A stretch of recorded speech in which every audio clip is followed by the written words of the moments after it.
Good afternoon तो मैं बोलूंगा नहीं, मैं यही बोलूंगा कि नमस्कार। और बहुत ज्यादा गुड है नहीं माहौल, तो आप ये देख ही रहे हैं कैसा माहौल बन गया है। स्मॉल कैप मिड कैप में तो कार्नेज है, वैसे मार्केट्स भी काफी करेक्ट हो रहे हैं और स्मॉल कैप मिड कैप एक्स्ट्राऑर्डिनरली गिरे हैं। लास्ट 2-3 दिन तो बहुत ही गजब के फॉल देखे हमने। आज हालांकि मैं भी, ये बुधवार है जब मैं ये रिकॉर्ड कर रहा हूँ, दोपहर मार्केट्स के बाद रिकॉर्ड कर रहा हूँ वेरी फ्रेंकली, और कुछ रिकवरी दी है। सो 22,800 पे मार्केट्स ने सपोर्ट लिया है। स्मॉल कैप भी अपने एक अहम एवरेज पे सपोर्ट लेके बाउंस बैक किया है। सो फिंगर्स क्रॉस्ड, बट हमें देखना अब आगे किस तरीके से ग्लोबल क्यूज आते हैं, क्योंकि इंडियन मैक्रोज और इंडियन क्यूज तो ठीक ही है। इतना बढ़िया बजट आने के बाद, इनफैक्ट बजट के बाद मैंने आईपीओ पे पहला वीडियो बना रहा हूँ। हालांकि एक एजेक्स इंजीनियरिंग भी एक अच्छा आईपीओ था, उसमें मैं वीडियो नहीं बना पाया ड्यू टू माई पर्सनल कुछ काम था और मैं ट्रैवल कर रहा था। बट अब मैं आज हेक्सावेयर टेक्नोलॉजीज पे आपके साथ कुछ शेयर करना चाहता हूँ आईपीओ की डिटेल्स और क्या हमारी ट्रेडशिप रिसर्च टीम की राय है। राय तो यही निकल रही कि लॉन्ग टर्म इन्वेस्टिंग के लिए पैसा लगाया जा सकता है। अब लॉन्ग टर्म इन्वेस्टिंग के लिए मैं इसलिए बोल रहा हूँ क्योंकि मार्केट्स इतने वॉलेटाइल है, और आईपीओ मार्केट्स तो देखिए हमने देखा कैसे ड्राई स्पेल, और काफी दिनों बाद जब वीडियो बनाने का रीजन भी यही है कि बहुत कम आईपीओ आए हैं, और आए नहीं, लिटरली 2 आईपीओ आए हैं पिछले कुछ दिनों में। और असली जग जो मतलब माहौल बना हुआ है एनएफओज में बना हुआ है, जो न्यू फंड ऑफर्स, वहां पे एनएफओ आ रहे हैं और आईपीओज ड्राई हैं।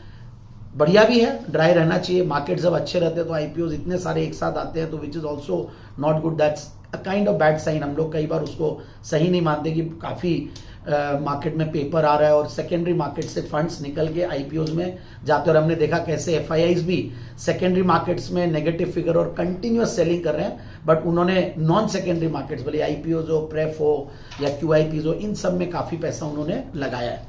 तो अब मैं अगर हेक्सावेयर टेक्नोलॉजीज की फंडामेंटल्स की बात करूं तो ये 37-38 के पी मल्टीपल पे आ रहा है, जो कि 24 सितंबर तक के जो रिपोर्टेड नंबर्स है उसके हिसाब से। तो बहुत सस्ता भी नहीं है, तो बहुत महंगा भी नहीं है। आईटी कंपनीज जनरली इन्हीं पी मल्टीपल्स पे चलती है, और बड़ा आईपीओ है, इनफैक्ट ओएफएस है, आईपीओ भी नहीं बोलेंगे। तो ये भी एक मेरे लिए बहुत ज्यादा पॉजिटिव साइन नहीं होता है।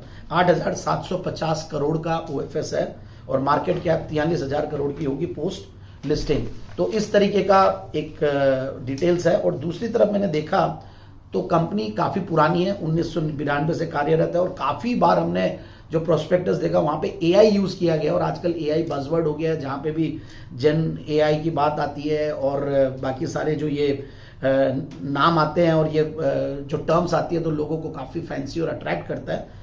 But at the same time मैं यही बोलूंगा कि सारी कंपनियां इस चीज पे फोकस कर रही है।